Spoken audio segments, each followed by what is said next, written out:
Hello दोस्तों, कैसे हैं आप सब। आशा करती हूँ सभी अच्छे और स्वस्थ होंगे। पायल ठाकुर के इस चैनल पे आप सभी का स्वागत है। सभी को जय माता दी, हर हर महादेव। रोज की तरह मैं आप लोग के सामने बहुत ही प्यारा सी चर्चा गीत लेकर आई हूँ। आप लोग इस गीत को पूरा सुनना, लाइक करना, कमेंट करना। अभी तक जो लोग मेरे चैनल को सब्सक्राइब नहीं किए वो मेरे चैनल को सब्सक्राइब कीजिएगा और गीत को पूरा सुनिएगा। गीत कैसा लगता है कमेंट बॉक्स में ज़रूर बताइएगा। हर हर महादेव लिखना मत भूलिएगा और आप सभी मेरे गीत को पूरा सपोर्ट कीजिए। तो आइए मैं अपना ये गीत शुरू करती हूँ।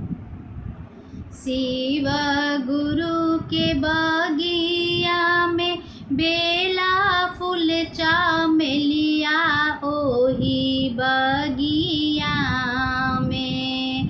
शिव गुरु के बगिया में बेली फूल चामेलिया, ओही बगिया में, ओही बगिया में।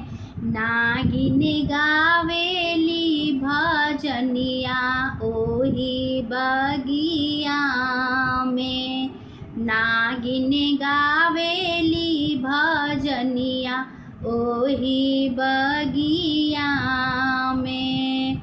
नागिन के आवाज सुन के भोले बाबा अलन, ओही बगिया में।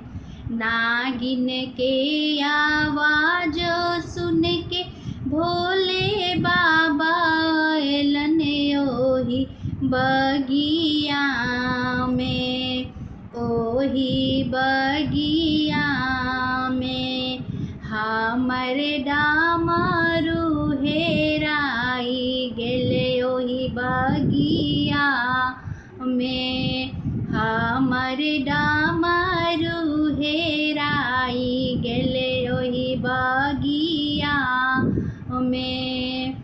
शिव गुरु के बगिया में भांगिया धतुरवा, ओही बगिया में। शिव गुरु के बगिया में भांगिया धतुरवा, ओही बगिया में, ओही बगिया में। नागिन गावेली भजनिया, ओही बगिया में।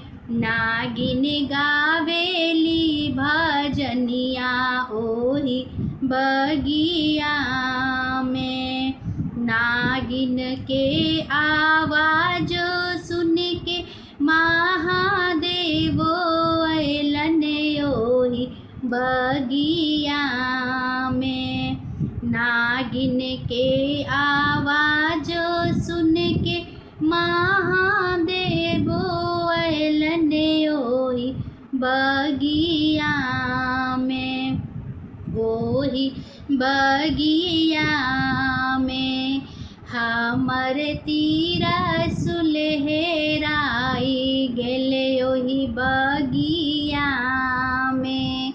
हमर तिरसुल हेराई गेल, ओही बगिया में। शिव गुरु के बगिया में गाजा बेल पतिया, ओही बगिया में। शिव गुरु के बगिया में गाजा बेलो पतिया, ओही बगिया में, ओही बगिया में। नागिन गावेली भजनिया, ओही बगिया में। नागिन गावेली भजनिया, ओही बगिया में। नागिन के आवाज सुन के गौरा मैया अइली, ओही बगिया में। नागिन के आवाज सुन के गौरा मैया अइली, ओही बगिया में,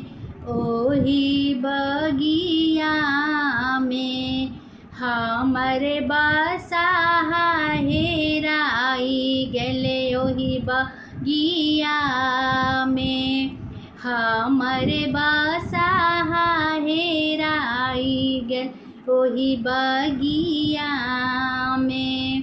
शिव गुरु के बगिया में होवेला शिव चर्चा ओही बगिया में।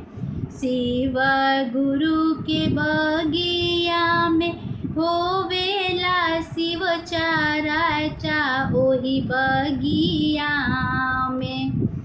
ओही बगिया में नागिन गावेली भजनिया ओही बगिया में। नागिन गावेली भजनिया ओही बगिया में। नागिन के आवाज सुन के भोले दानी अलन ओही बगिया में।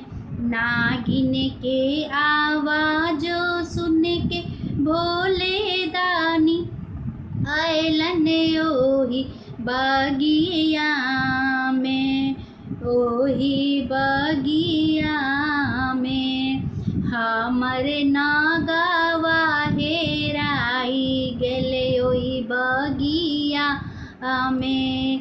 हमरे नागवा हेराई गेले ओही बगिया में। नागिन गावेली भजनिया ओही बगिया में। हर हर महादेव। गीत कैसा लगा जरूर बताइएगा। धन्यवाद।